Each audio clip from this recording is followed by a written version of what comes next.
tej kolastej rózy 12 aniołów Pannie młodej Suzy. 12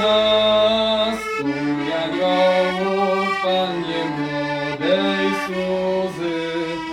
Najpierw jej nieście od Boga zionecek, a drugi jej niesie ślubny pierścionecek, a drugi jej niesie ślubny pierścionecek.